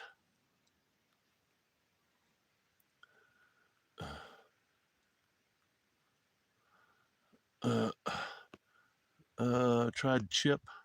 I tried chip. I lost viewers. I'm not sure what you're saying there. Regular viewer drinking whiskey. My viewers got mad because I rode with a guy on a Yamasaki. You mean all 12 of your viewers got mad? What's up, Lone Wolves? What's up, Brian? All 12 of your viewers got pissed because you rode with a guy that wasn't riding a Harley. That's awesome, man. We should do that again next year. With IDE is called the rocks. With ice is called the rocks. Yeah, that's I knew that. I just like neat. Is neat with water? Or is it without anything? Neat. Yeah, neat sounds neat. Oh, that's really neat. You can drink straight alcohol. Ooh. I'll take a White Claw. Neat. That's so funny. The little bit that we did when Brian got stuck with me out there on the mountain, the White Claw thing, people reacted to that. I was like, oh, good. Finally, I got a good reaction to a little bit of humor. It's only 25% gay if you drink White Claw. And that means Brian and I are only 25% gay. I enjoy it. I think Brian enjoys it more than me, so that may make him 30% gay. But the beverage is only 25% gay. So yeah, I really like when one of my bits, one of my gags hits. I like to tickle funny bones. And even when it's only like 5 or 10 guys, it's like 5 or 10 guys out of the 150 people that watch this, like that, okay. I feel like I scored. It's like, yeah, people enjoy my humor and have enough guts to go, hey, that was funny. I really enjoy that. So thank you for everybody that's commented on the White Claw being only 25% gay. And that goes back to Zima's. That was a big, what was that, the 90s, the 2000s when Zima's came out? And everybody's like, only fags drink that. Like, yeah, it's a gay beer, which is what White Claw is. So, yeah, I hung out with my nephew. Y'all aren't going to see any of that. Well, I did do a van tour with my nephew, but we started talking about White Claw, and I started talking about my video. I was like, yeah, you like White Claw too? Yeah, I discovered that it's only 25% gay. He's like, oh, blah, blah, blah, blah. I was like, no, it's cool, man. It's cool if that's what you like. just gotta realize everybody else is looking at you. Oh no, that's what we got into the argument. He's like, it's not beer, it's a malt liquor. I was like, what the fuck do you think malt liquor is? It's just a rebranded, you know, it's brewed the same freaking way. You're just rebranding. It's like PBR could be a malt liquor. It's like, what's the difference?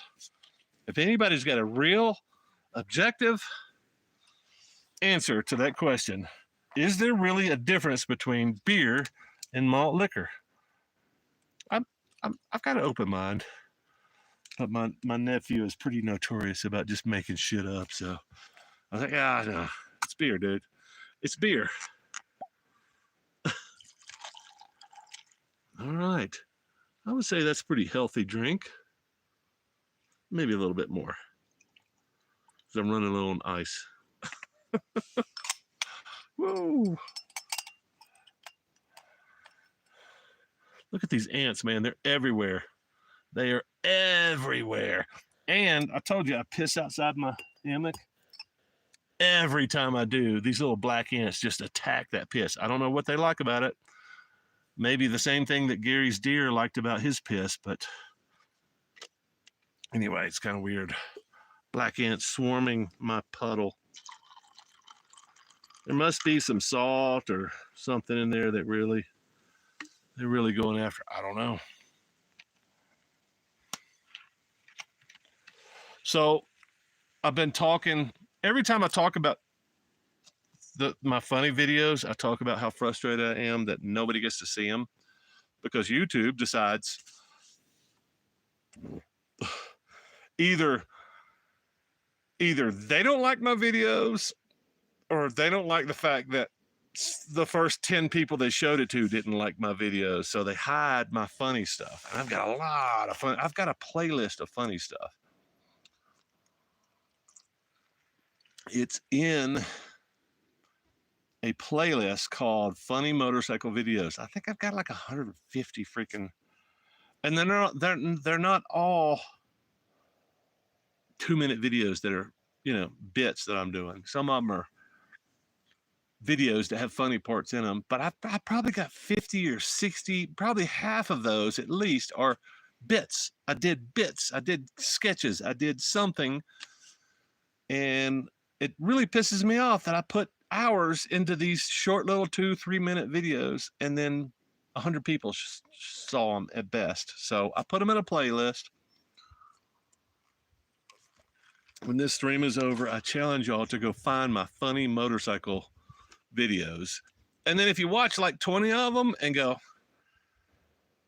yeah, Don, you know, love you, man, but yeah, you're not really that funny, please put that in the comments. I'll either try harder or I'll stop trying altogether. But the next question, if you believe that comment, I'm gonna say, oh, you don't think I'm funny, huh? Oh, there's a hummingbird. Oh, wow, this is so cool. Hope he comes over in frame. He's hovering. Oh, he got in frame. He just came behind me.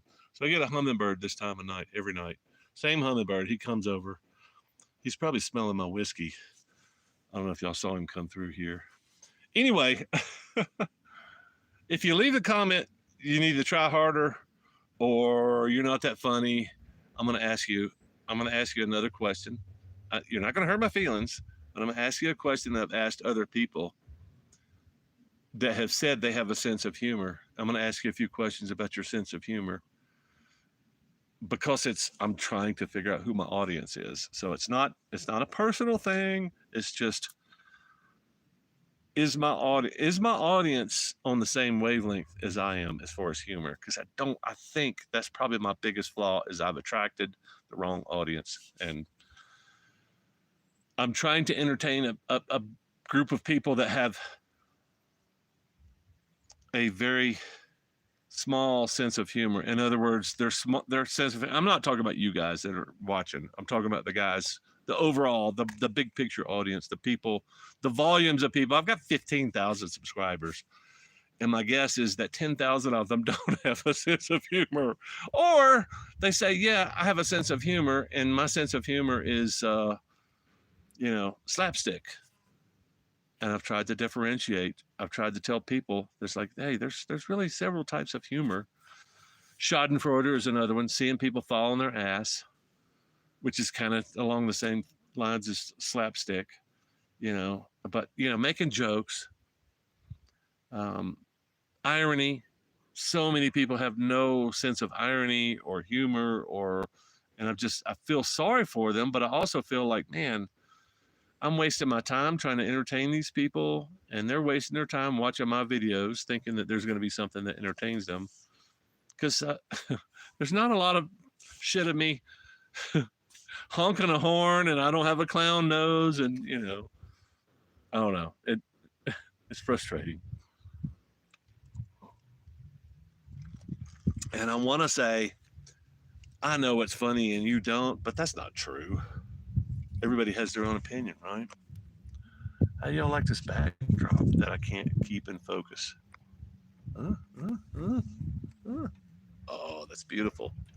Beautiful. Let's see if I can catch up with the chest. Where did I leave off? Neat. A drink, White Claws. Keep going. Keep going. No camping there. Stay away. I've got COVID. Go away. Oh, they're turning around.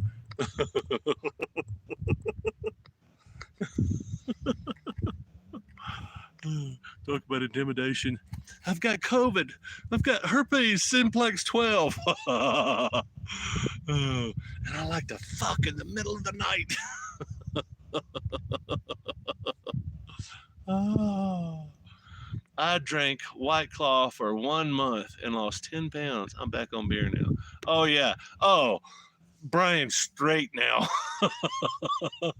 Oh, that's great, man. Hello. Mad Head Mad Daz. What's up, man? I haven't heard from you before. Welcome. Bots have no humor. I agree. Let's be you, Don. Why you change now? Oh, I ain't going to change.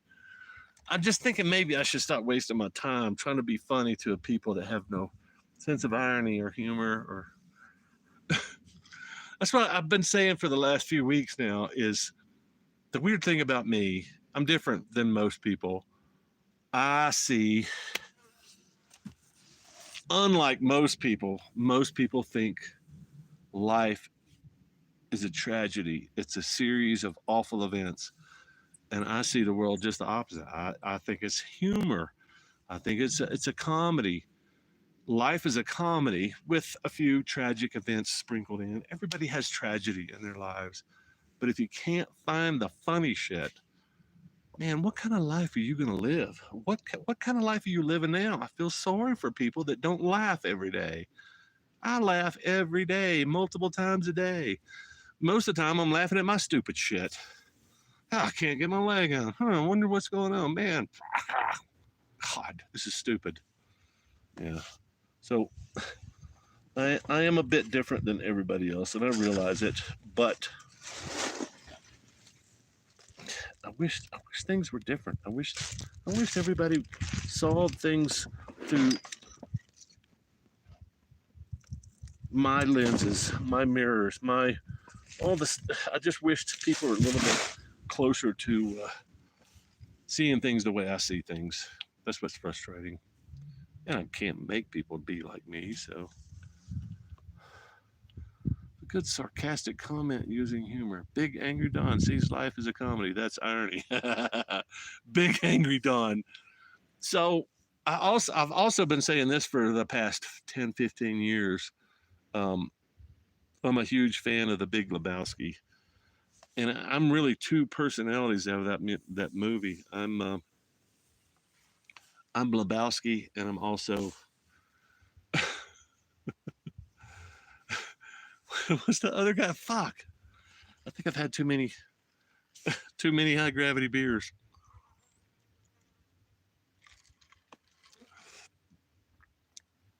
I'm Lebowski, and I am Walter. I am Walter, and I'm Lebowski in the same. So I'm two different characters. I'm really Walter. That's like a majority of my personality is like the angry, want to fix things. Everything's wrong with society, and I want to fix them. But I'm also striving to be more the dude. I really want to be the dude. I really want to be chilled and relaxed, and everything's just chilled. I'm gonna just smoke my joint here, man, and there's everything's chilled, and then water comes out, and that's what you'll hear a lot of those quotes in some of my videos, like I'm finishing my coffee. I'm finishing my coffee. Prior restraint was roundly rejected by the Supreme Court.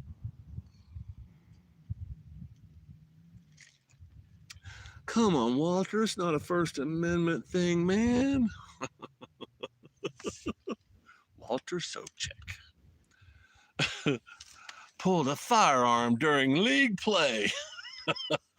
Big angry Don. You're happy hour Don. I'm the walrus. No, you were definitely the walrus. Luke, you're the walrus. No, dude. Luke, you're way more Walter than I am. Way more. You're angrier. You want things to be perfect. You want people to be perfect. And I've kind of given up on that. I've given up on making people perfect and expecting perfection from people. I was like, I mean, you see me bitching about these campers coming through. I just thought that was the perfect opportunity because they hit that hill and they were backing up. I was like, oh, those motherfuckers saw that campsite over there and they want to camp right next to me because there's nowhere else in this 5 square mile ridge area that they could camp. There's nowhere else. I can see 12 spots from right here. And right behind those trees, there's another 50 or 60. They didn't go that far. But yeah, I was like, no. I'm sorry. Welcome to Tuscany. There's nothing available to rent here. I'm sorry. There's nothing available. This is delicious. Little tin cup mixed with a little Coca-Cola. Me and the boys are gonna hang out and knock back a few Coca-Colas. Anybody know what that's from? Me and the boys just gonna stick around here today and knock back a few Coca-Colas. I think that's pretty close. Classic movie. Classic comedy, I should say. I'm winding down, y'all. What else y'all want to talk about for our splits? 25 people in here.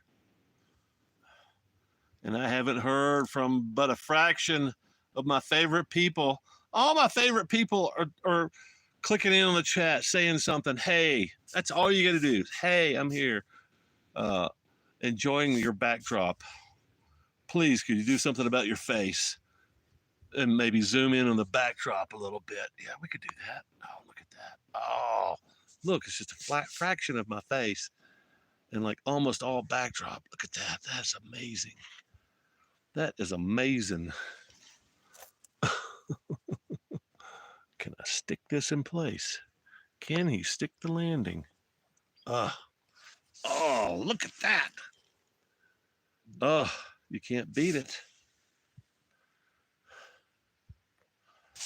Come on, y'all. Wrap it up. That's what I'm going to do, Matt. Raising Arizona. Very good, Luke. Hey. Tyler in the house. Tyler, you need to get control of your dad. He's kind of out of control. Talking shit about Yamasaki's. I'm going to wrap it up. 5 minutes. 5 minutes. We're going to wrap it up. In the meantime, y'all are going to look at this killer view that I have to wake. I'm suffering. I have to wake up to that view every morning, y'all. So while we're waiting the next 5 minutes for extraneous questions and comments, please express your condolences and how rough it must be to wake up every morning and look at that ridiculous mountain. I mean, there's snow up there. You can't really see it, but there's snow in those little pockets there. Yeah, thanks, Jim. Poor guy with all that fresh air. I know, it's tough, dude. It's really tough. It's fresh, dry air. There's birds. There's chipmunks. There's a store down at the bottom of the hill with liquor and food, and yeah, it's tons of stuff to do. And when I get bored, I'm gonna ride over this pass. I'm gonna go to Tin Cup, see if they're selling any liquor at the liquor store. They don't have a brewery over there. They don't have a distillery. Somebody just said, "Hey, license the name Tin Cup." There was a movie with Kevin Costner called Tin Cup, and he was like a golf pro, washed up golf guy, just kind of a lot like what was it? What was the movie? He was a baseball guy. Same thing. He was old timer, washed up baseball guy. Bull Durham, Bull Durham, and Tin Cup. I thought Tin Cup was pretty cute. I thought both movies were pretty cute. Anyway, Kevin Costner. I keep waiting for Kevin Costner to invite me to his big up there outside of Jackson. Maybe he doesn't know how to get in touch with me. Anybody knows Kevin? Give him my number and say, Don's waiting for the invite. Come up to your spread with all the elk and the deer and go horseback riding out there. What's the name of the movie? He was a cowboy. He was a soldier. I got stationed out in the middle of nowhere. I love that movie. Dances with Wolves. Yeah. So if he wants me to come hang out and do Dances with Wolves out there, it was very different in the 90s, though. I bet it was different. Michael from Pace, Florida. Do you carry bear spray for that bear that walked by your camp? No, sir, Michael. But I've been discussing that a lot this trip about the fears, the things that keep people from doing the things that I do. It's fear. And one of the big fears is bears, critters, mountain lions. They're all over the place and they're eating people every day. That's one of the things I'm going to be talking about in the video very soon, is all the things that capture people's imaginations, like bears and critters and murderers, the murderers that are all over the woods out here that are just looking for people that are camping on a motorcycle and they want to come kill them for some reason. Let's see, I started a list. My list is on my phone. That's what I'm filming for. I would run through my list. I think I've got 6 items. The big fears of people terrified of motorcycle camping or any kind of motorcycle adventure.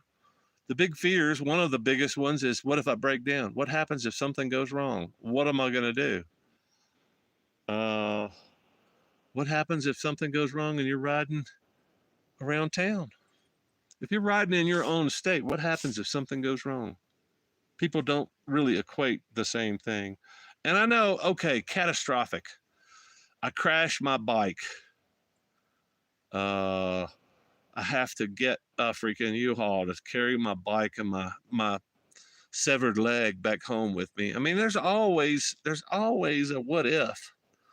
But most people spend their lives worrying about the what ifs instead of doing the awesome shit. So, and that's what I decided years ago. It's like, it's just not worth the time and the effort and the emotion that you spend worrying about the shit that could happen when it's probably never going to happen. And that's all I got to say about that. I can't answer the movie trivia, but you keep blurting out the answer so fast. Wolves in Colorado. No, not wolves. Great view checking in from Rocket City. What's up, Huntsville? Snore keeps bears away. Yeah, I don't know about that. So we were up in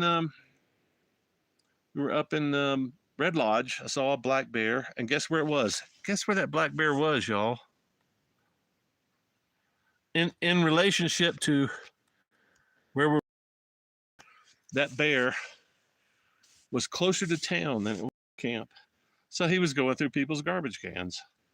Closer to town. He wasn't in town, but he was closer to town than he was to our camp. And it was a black bear. It's probably the prettiest black bear I've ever seen. He had the shiniest fur. He was amazing, beautiful. 120, 150 pound black bear. And I was going to get a picture of him to turn around. I think I filmed that. It's like, oh shit, he was right here crawling out of this garbage can. And he was beautiful. It looked like he just got out of the spa. I mean, it looked like somebody just put like shampoo and whatever brightener. I don't know what the hell you put in fur to make it all shiny, but it's beautiful, beautiful black bear, but tiny. And yeah, I do respect grizzlies. Uh, that that's the reason I don't spend a lot of time up on the border of Canada and Montana and Idaho. I don't stay. I stay kind of clear away from there because there's a lot of freaking grizzlies up there. I've run over the grizzly poop before, and it's not deep in the freaking woods. And then reading stories about grizzlies the 2 weeks before consuming one of the forest rangers. Like, yeah, no, I got respect for grizzlies, but all the other critters, no. And by critters, I mean human critters.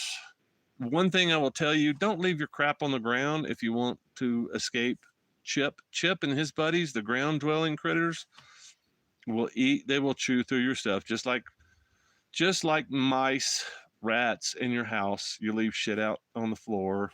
You don't clean up your house. Your mice and rats will invade and they will get the shit. And they're especially in campgrounds. You ever camp in a campground? That's all they do is they feed off of campers. Campers leaving their shit out on the table, out on the ground, whatever, and they just go straight to it, rip a hole through it, and so that's the reality. The critters, the small critters, are the things to be worried about. Tie your shit up in a tree. Put your shit in a mouse-proof bag. But other than that, man, don't waste your time worrying about what might happen. Just go out there and find out if it will. Because I've been doing this a while, and I've yet to run into the scary big Sasquatch that's going to eat you. All right, any more questions? Doesn't look like we got a whole lot going on here. How much tin cup is at least half a bottle? More than half a bottle. Miller time. Yeah. Oh my gosh. I wish. Oh my God. This badass bird. Holy crap. He likes all my sweet stuff. I probably should leave him some sweet stuff. He's flying right in front of me. He's right here. Can you see him? Oh, I'm getting some good shots. Sorry about that.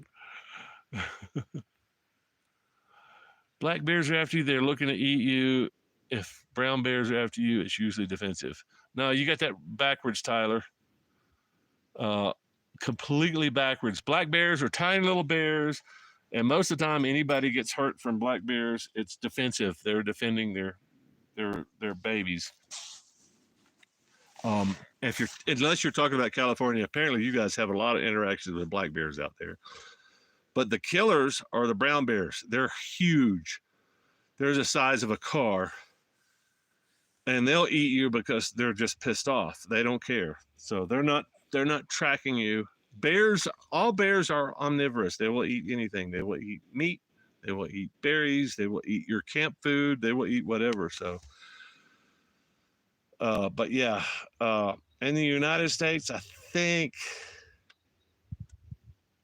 I don't know. Your dad sent me something that kind of contradicted that, but I think it's just probably because black bears in some regions can get really big. And they can hurt you. I mean, all bears can hurt you because they've got massive freaking claws, razor sharp claws, razor sharp teeth, and they're pretty strong. But I still think most deaths are from brown bears, and most deaths from brown bears are on the margins. People out in the wilderness that probably shouldn't be out in the wilderness. I could be wrong, but I've interacted with a lot of black bears, and almost every single time they turn and run unless they got babies near them. And then they're like, oh, I'm tough. I'm 150 pounds. What you got? They stomp and they growl and they do all kinds of huffing and puffing. But yeah, never seen anything close to an attack from a black bear. And if you've been attacked by a black bear, it's probably because they're defending. So I think you got it just opposite. Brown bears don't need an excuse. They're king of the fucking jungle, man. They don't need an excuse. And you can bring your 357 out there in the woods and put 4 or 5 rounds in them, and they're still coming after you. So that's pretty scary. I got total respect for brown bears. I don't disrespect black bears, but yeah, they're kind of like the big, they're dogs of the woods. And And brown bears are freaking completely badass. Rogan and Remy Warren, yeah. Well, maybe I'm misinformed, but campground squirrels, yeah. Anything, raccoons, squirrels, any kind of rodent type animals are going to eat your shit. All right, we've been doing it 2 hours, y'all. Thanks for hanging out. Hope you enjoyed a little bit of the mountains back here. Hope you enjoyed listening to my bullshit, which I'm really good at. Come back later for more Saturday mornings, long form videos. Trying to put out a short update every day, but I'm not really good at it, and it always depends on the weather and internet. So see you guys. Thanks for hanging out, man. Woo.